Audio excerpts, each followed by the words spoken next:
Well, good afternoon, everybody. My name is Antonio Gomez. I am a workforce innovation coordinator based out of the Illinois Center for Specialized Professional Support at ISU. I'll be your moderator and technical support for this session. You are free to raise your hand and ask questions. We might get to them as we're able to, but you are also free to put any questions into the Q&A or into the chat, and we will take a look at them from there. This webinar also offers closed captioning, so feel free to turn that on. And we will also be recording this webinar, and it will be available on apprenticeshipillinois.com within a couple of days, along with the slides. A recording of this will be available within a couple of days. And with that, I will hand this off to Nate Carlson to get us started. Good afternoon, everybody, and welcome to our Apprenticeship Illinois Collab for Success webinar series. This series is all about empowering collaboration between workforce stakeholders because we know whether you're working on an apprenticeship program or any other form of work-based learning where you're supporting employers and career seekers, collaboration and using the partnerships we have available to us and leveraging all those resources is so crucial to making anything happen in this space. And so today I'm really excited for. We've got Eric McKellar, who's from IDES, from the Workforce Analysis and Dissemination team, and he's going to run us through a number of resources today in terms of labor market information that might be useful to you in your business outreach and your program development. And we're so excited for him to share his insights today. So I'm going to hand things off to Eric. Eric, thanks so much for your time, and enjoy, everybody.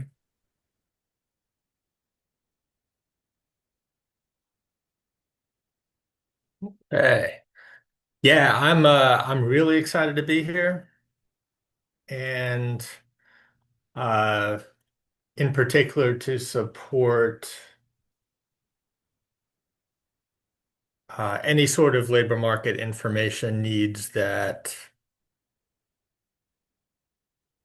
uh, particularly Apprenticeship Illinois has, but really IDES's Workforce Analysis and Dissemination Division um, is here to support the workforce ecosystem as a whole. So again, my name is Eric McKellar. I'm one of the two labor market economists here at the state of Illinois. And for those of you who don't know, IDES collaborates with the Bureau of Labor Statistics to support statewide and regional level labor market information.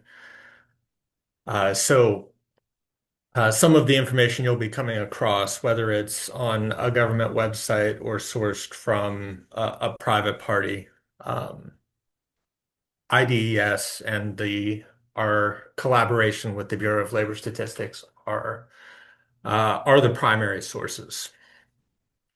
So I guess the sort of the roadmap we're going to go with today, I'm going to review the uses and limitations of labor market information as they pertain to work-based learning. I'm going to identify how to use our occupational projections product to identify possible work-based learning opportunities, and sort of identify what a starting point would be for anyone who's starting at the beginning and anyone who has some more uh, technical or niche questions are welcome to post those questions in the chat or the Q&A section and or contact me via email or telephone after the presentation today. So just to start off with,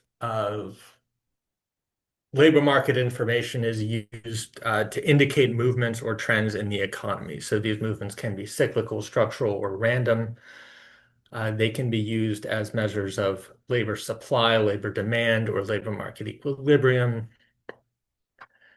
And they're used as a demand uh, in other situations and not necessarily for Apprenticeship Illinois as eligibility for social services or programs.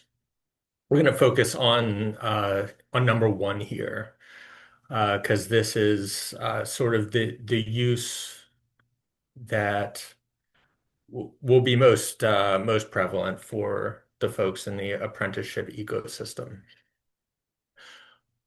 What we mean by cyclical trends, uh, data indicating periodic trends of seasons or business cycles. So the fact that there are more unemployment claims during an economic downturn, that the unemployment rate is higher during an economic downturn, or that there are more construction jobs in the summer than the winter.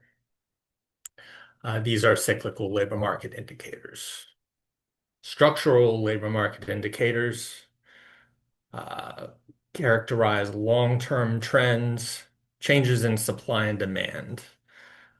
So some examples of these I've indicated below section B here. Again, the occupation of automobile mechanic, for example, replaced the occupation of blacksmith uh, much earlier in the 20th century.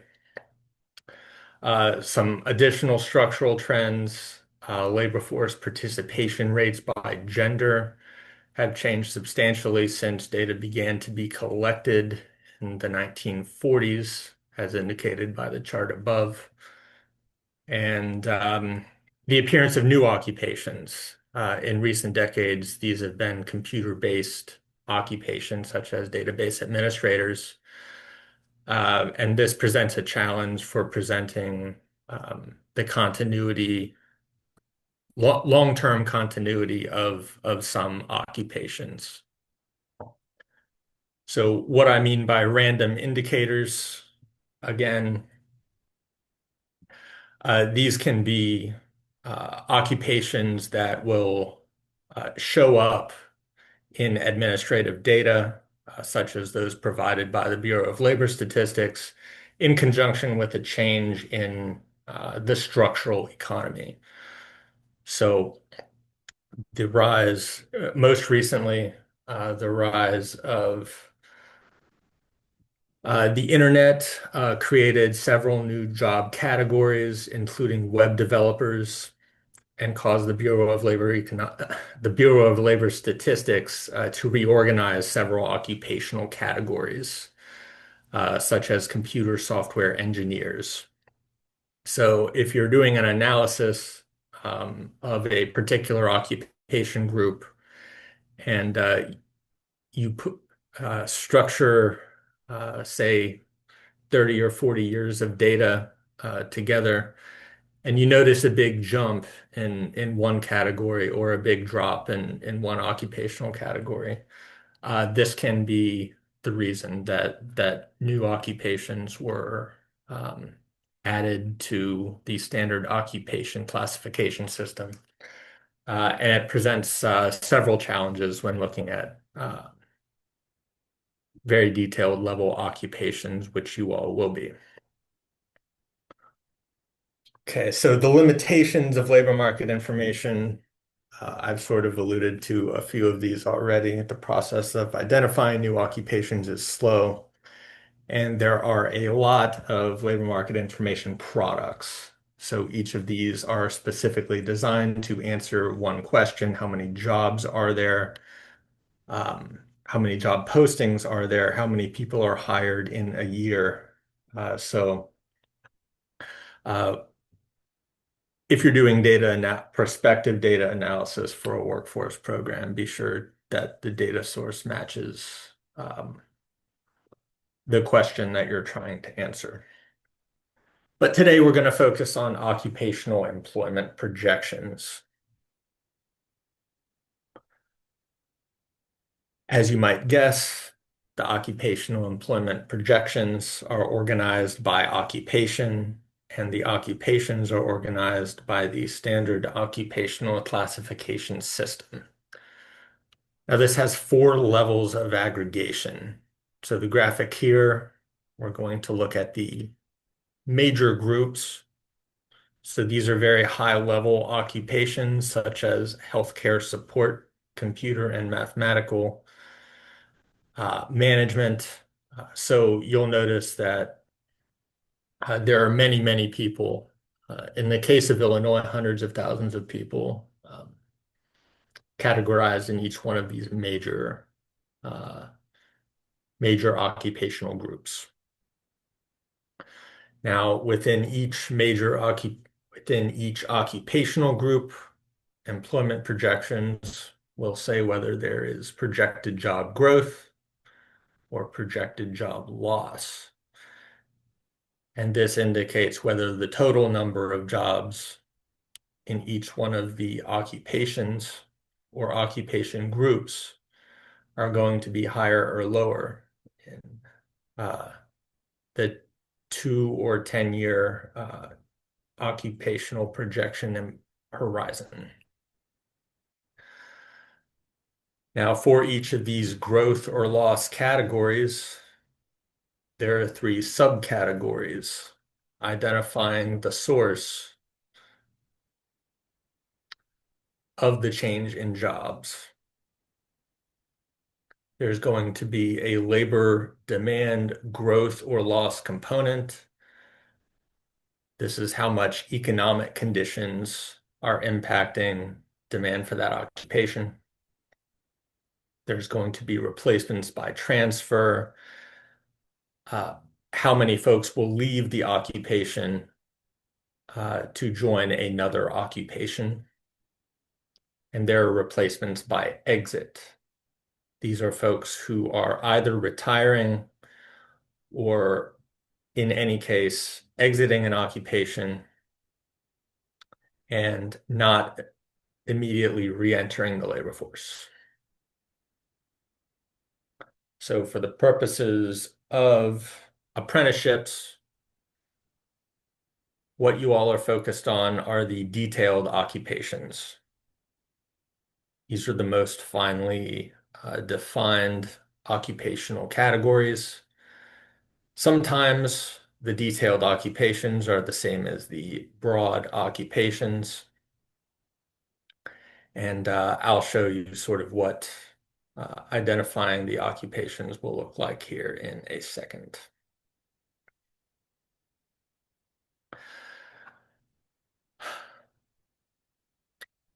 Any questions up to this point about employment projections, labor market information? I'm going to get into where you can find these resources here shortly. But I'm going to stop right here and just make sure everyone is aware that the U.S. Department of Labor publishes a list of occupations that are apprenticeable. So what this means is if the conditions of a proposed apprenticeship are correct, then any occupation on the Department of Labor's occupations list can potentially be eligible for as an apprenticeship or as the outcome of an apprenticeship program. So we're going to navigate through creating some very basic data products using the Department of Labor's apprenticeable occupations combined with IDES's employment projections data. So anyone, please stop me if I'm sort of out of context with what your investigation into apprenticeable occupations might look like.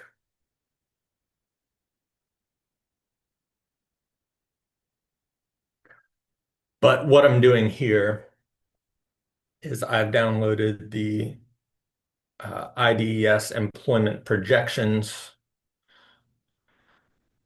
and the apprenticeable occupations list.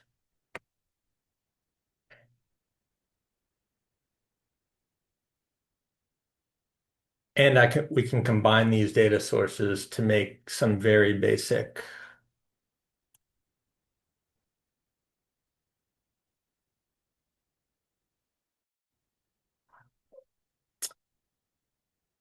products that investigate what demand for apprenticeship programs might look like. So here's a product that's designed exclusively using IDES's employment projections.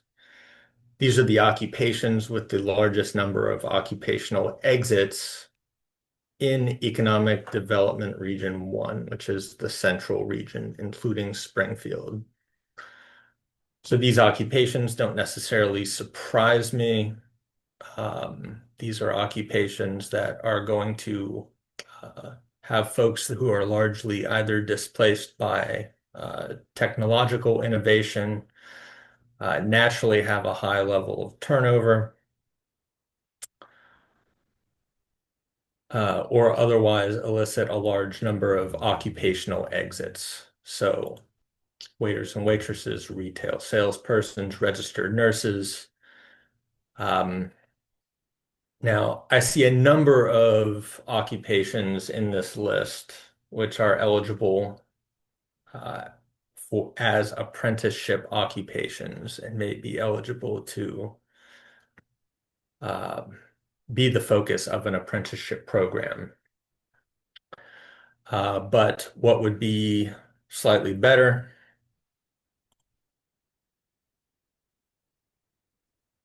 would be to filter these occupations using the occupations list that I obtained from the U.S. Department of Labor. Now, each of these occupations you see are eligible as apprenticeable occupations according to the Department of Labor.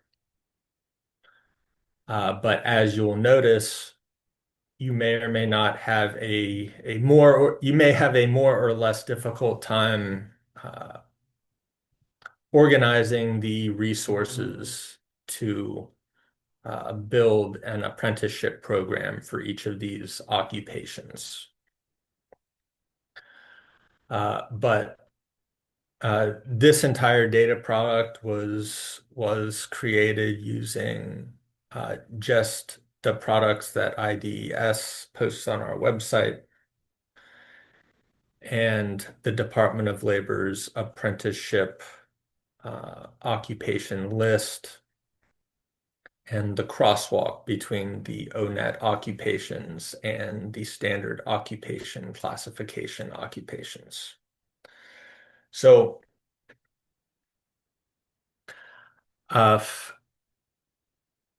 making a fairly straightforward list is a good starting point for each of your investigations into building an apprenticeship program. So when you start validating your ideas for apprenticeship programs, the first step is usually to become familiar with the data. Now, I've presented, I've discussed at least what the Department of Labor and IDES resources are like. However, I suggest that everyone does their own data investigation. So the state's virtual labor market information website is an excellent place to start. It will allow you to visualize what data are available for your region and what data are not. The occupational employment projections information is all on here. Now, the very first thing you'll notice is all the columns that I've discussed so far in the presentation. So the current employment, the projected employment, the number of the amount of economic growth, transfers and exits that go into the arithmetic of calculating the number of annual openings.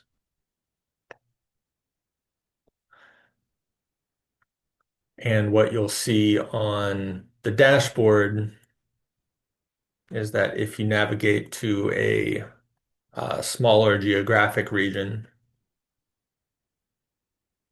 I'm going to focus on Cook County.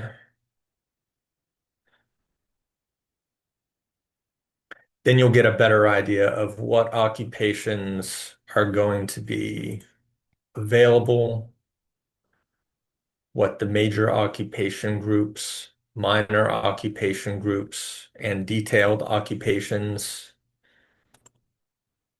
uh, look like in terms of occupation title and the availability of data in your area. So, as you might guess, the Chicago region includes most of our occupations. But if you're from one of the less populated regions,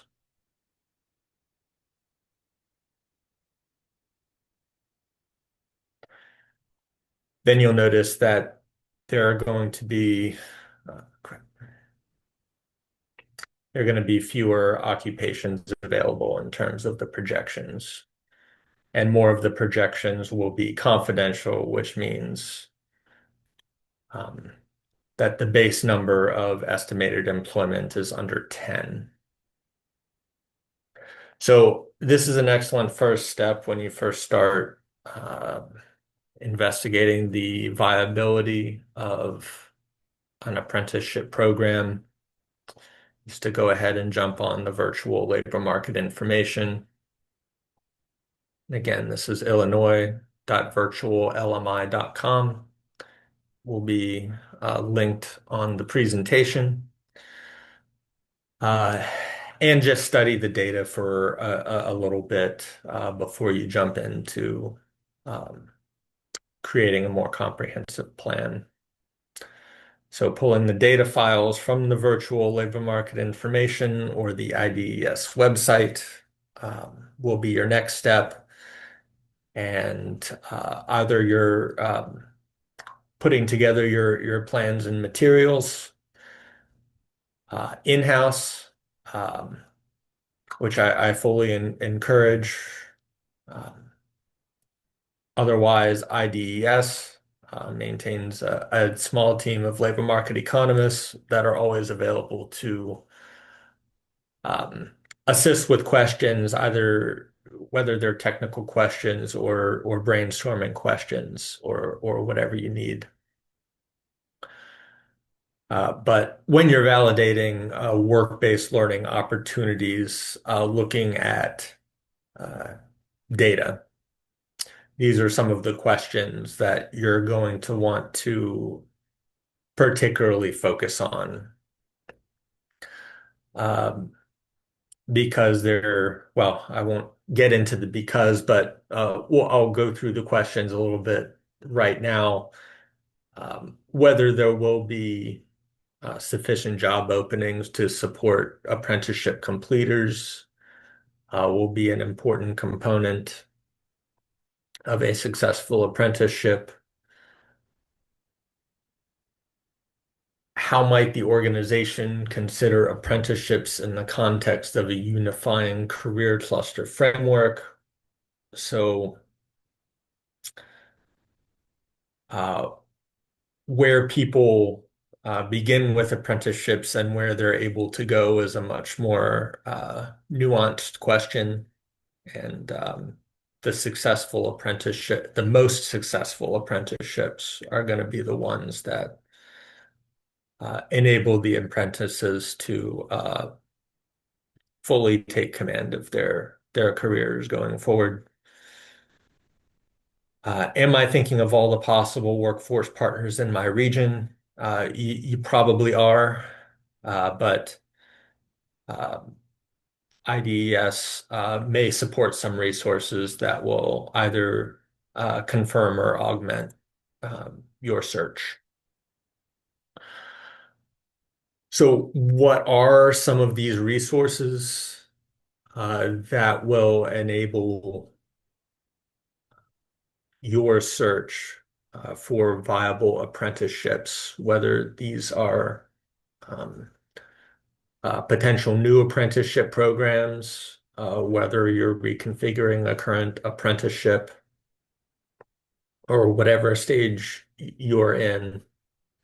Again, the employment projections are available as downloadable files from the virtual labor market information, as well as IDES's labor market information resources page. There's a vast amount of occupational information in virtual labor market information's career search portal. IDES internal staff use this data to conduct uh, career services for folks that for job seekers who are seeking IDES resources, job postings. IDES compiles both on their website um, and has an alternative job postings product hosted on the virtual labor market information site, the educational service providers, a comprehensive list of education service providers is provided through the virtual labor market information. So, um, again, probably taking a few minutes to make sure you're fully considering the your potential workforce partners will probably be an excellent another good place to start. The list of apprenticeable occupations by the U.S. Department of Labor. The Illinois Workforce Board's demand occupation training list is posted on Illinois WorkNet and is also a good resource. Contains employment projections that are very similar to what um, are hosted on our site, and also includes indications of the level of experience and occupation required and education, I'm sorry, required for each of the occupations, and a lot of more substantial content on competency and skill-based models are available from ONET and apprenticeship.gov. You all are probably familiar with already as an excellent resource.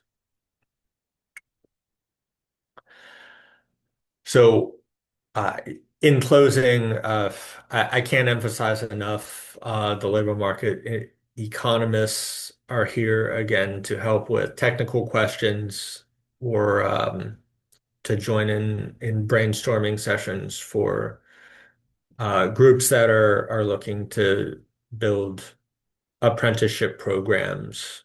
Um, my understanding is that the programs are going to be highly supported statewide, um, well, technically nationwide, but the push for an increase in apprenticeships across the state is something IDES is always here to support. So y'all are doing very important work in facilitating the uh, time and financial resources to focus on these apprenticeship programs. And my information is up here for any questions. And yeah, I'm going to start looking through the chat and the Q&A here to see if anyone posted specific questions while I've been talking. I'm not seeing any open questions at the moment. A lot of the questions at the beginning were a bot, so sorry to everybody. We got that bot removed, so you can ignore the first like four texts there. Uh, Anybody have any questions? Anybody want to come off mute to ask the questions as well? Eric, I was wondering, excuse me. I love the LMI website so much. I wonder, would you be willing to run us through a couple of examples of different EDRs or occupations we might explore using that tool? Absolutely. Go ahead and share my screen again here. So again, the virtual labor market information combines uh, all of the data that IDES supports through our uh, collaboration with the Bureau of Labor Statistics and hosts several other resources as well. So where I always like to point folks towards is now is what we call the Job Market Explorer. And the Job Market Explorer is excellent for investigating specific occupations. Sorry about this, folks. No worries. We have all experienced something similar with a website before. We won't name any of the websites, but we're all thinking them in our head right now.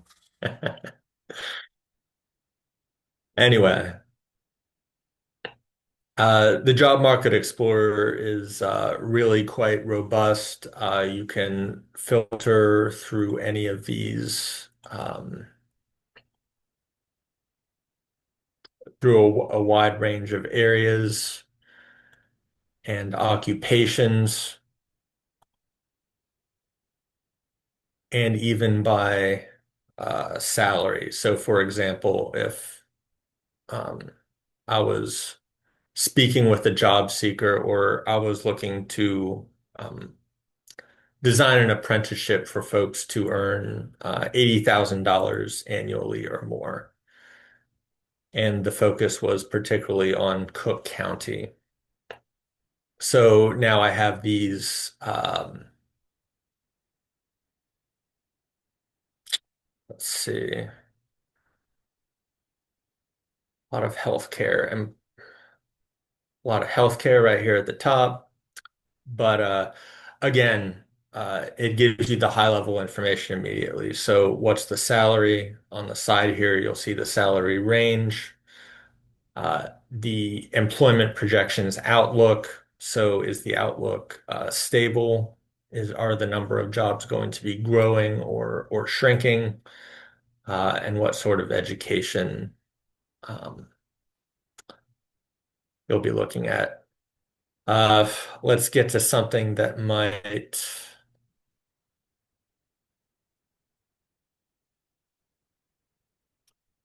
be more considered an apprenticeable occupation, elevator and escalator installers and repairs. And again, this data is just for Cook County. So we have a stable outlook for these folks, though a generally low demand. So what that means is there's going to be approximately the same number of elevator or escalator repairs in the future as there's going to be today. But if you're interested in learning more, you can head to the occupational profile. So again, this is distilling the data just for Cook County. Uh, Projected annual openings, 45. Not bad. I don't know if that support, I'm not in the know of whether that supports an apprenticeship program or not. Um, but again, required education, work experience. Uh, this is going to require some sort of, yeah, some sort of training, whether it's an official apprenticeship or not. I would have to do more research, but it's an example of one of the labor market, um, one of the features of virtual LMI. Uh, yeah, I really like the occupational profiles and let's see here. Yeah, and I was gonna say, so when our specialists are going to develop programs, sometimes they may be working to identify occupations in general, but maybe let's say they're targeting a specific sector in their area. Let's say they wanted to look at manufacturing for ALWIA 15, for example. Mm, Is that something we mm. could pull up here? Something manufacturing, you say? Yeah,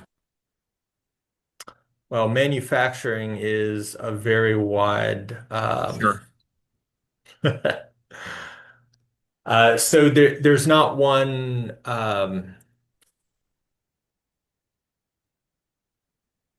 you're probably familiar already that there's not one occupation that would be represented by manufacturing. So within the context of the standard occupational classification system, let's see.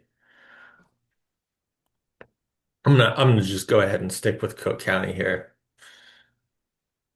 But most of the manufacturing occupations would be classified under production occupations. Sure. And then you're going to see a big list of the production occupations here. So really, it requires some sort of a, a knowledge of what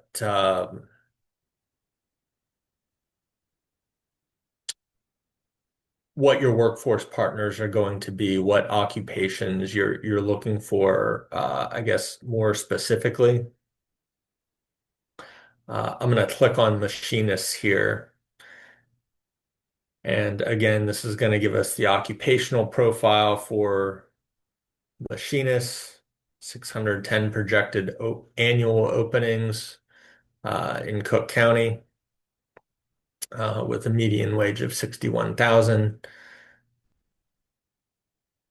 If you're looking for more uh, a sort of macro level projections,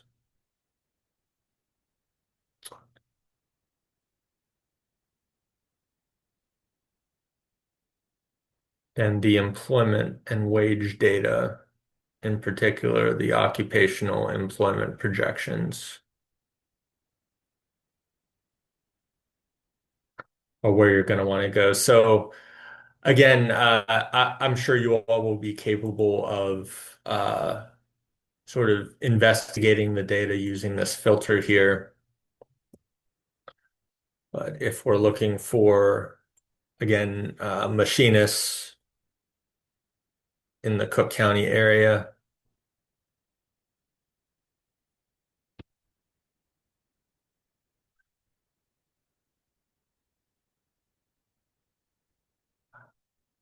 we can fairly quickly navigate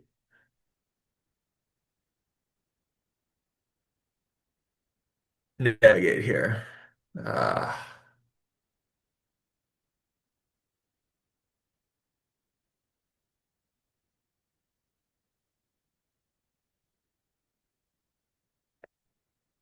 so this is going to be,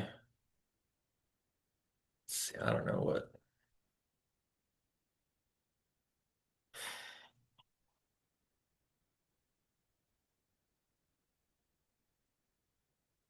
I think even just the information on this page alone would be quite useful. So if we scroll down and But again, so say you're putting together a concept for an apprenticeship for the machinist here.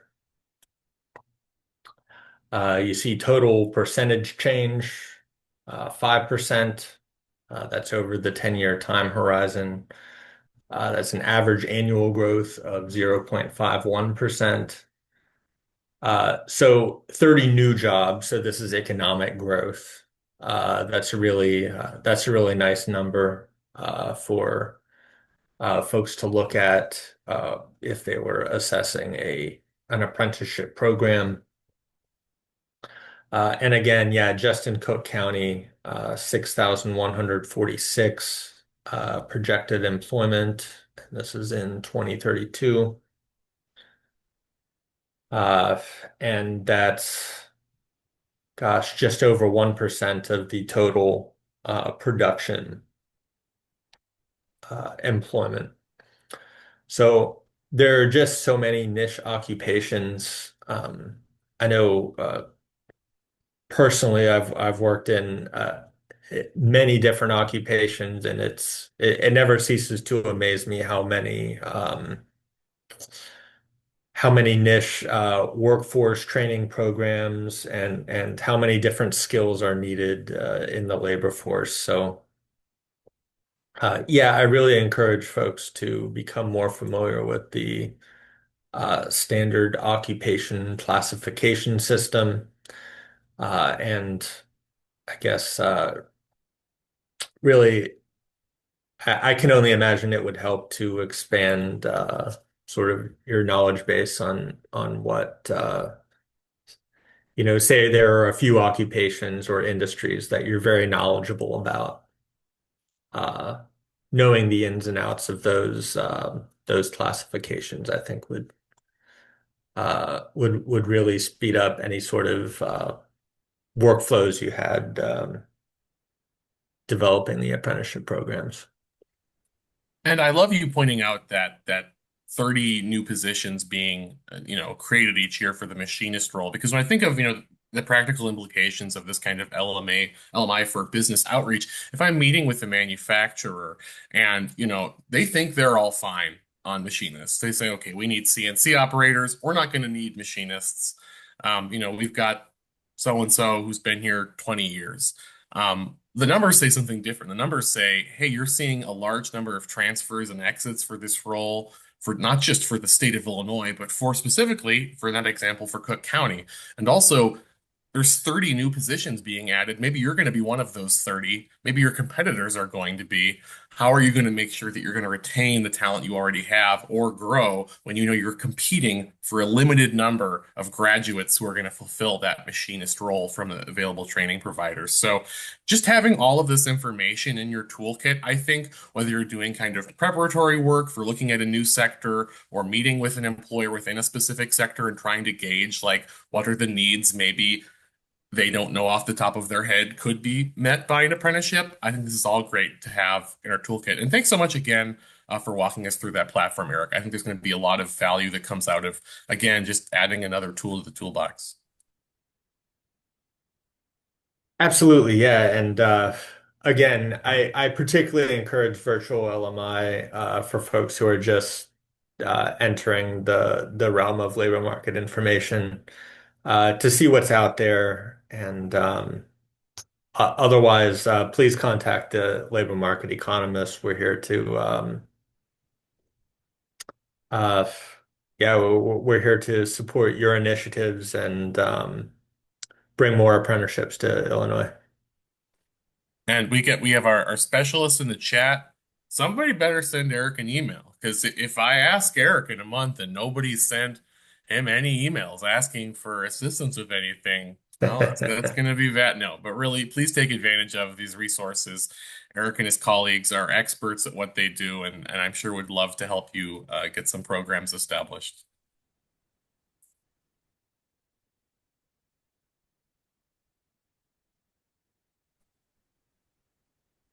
All right, I'm not seeing any other questions in the chat. Yes, thank you, Catherine. Thank you for attending today. Absolutely. I'll go ahead and pass things back to Antonio with one more big round of applause for Eric for presenting today. Yes, thank you so much, Eric. Have a wonderful rest of your day. For everybody else, any last questions? I don't think I saw any in the chat before we log off. All right. If not, you have Eric's email. Please reach out to him. You'll see a recording of this in your email. I'll send you an email shortly, either this afternoon or tomorrow morning, and you will see this recording along with any materials on the Apprenticeship Illinois website. Have a wonderful rest of your day, everybody. Take care. Thank you. Bye-bye. Thanks, everybody.